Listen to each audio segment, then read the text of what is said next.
L'écosystème polaire est un milieu fragile et un réel indicateur de santé de la planète. Pour protéger cette biodiversité, des mesures de conservation, telles que des aires marines protégées, sont mises en œuvre depuis une dizaine d'années dans l'océan austral.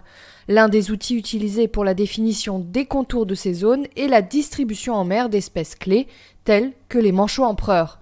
Une espèce d'oiseau marin étudiée par des équipes de chercheurs de l'Institut pluridisciplinaire Hubert Curien de Strasbourg, du Centre scientifique de Monaco et de l'Institut océanographique de Woods Hole aux États-Unis. L'objectif principal de ce programme, appelé MAR, est de surveiller l'état de santé et d'évaluer la vulnérabilité des écosystèmes antarctiques au travers de l'étude du manchot empereur comme espèce sentinelle.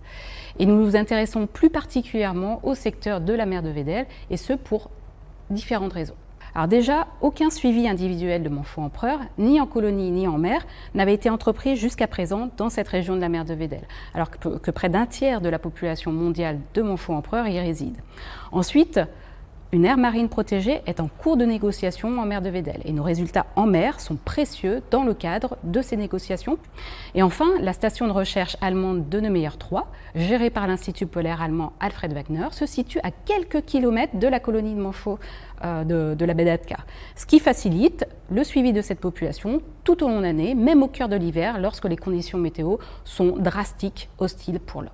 La population mondiale de manchots empereurs est estimée à environ 260 000 couples reproducteurs et jusqu'à présent 61 colonies ont été identifiées autour du continent antarctique.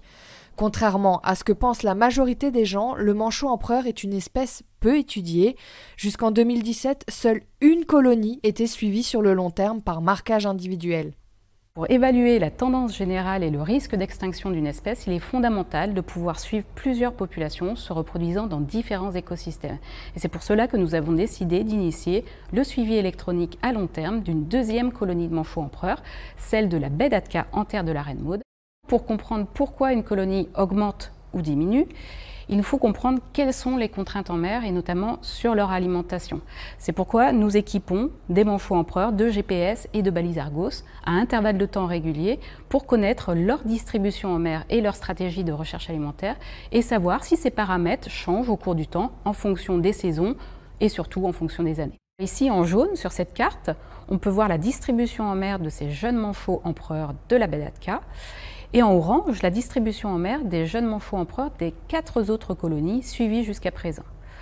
En bleu, la limite nord de la distribution de l'espèce définie par l'IUCN, donc l'Union internationale pour la conservation de la nature. Et en vert et rouge, les aires marines protégées actuelles et proposées respectivement.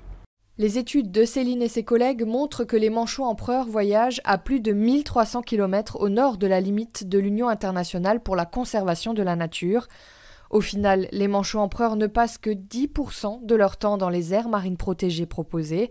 Conclusion, les jeunes manchots empereurs sont en danger et il faut repenser les limites et la dynamique des aires marines protégées.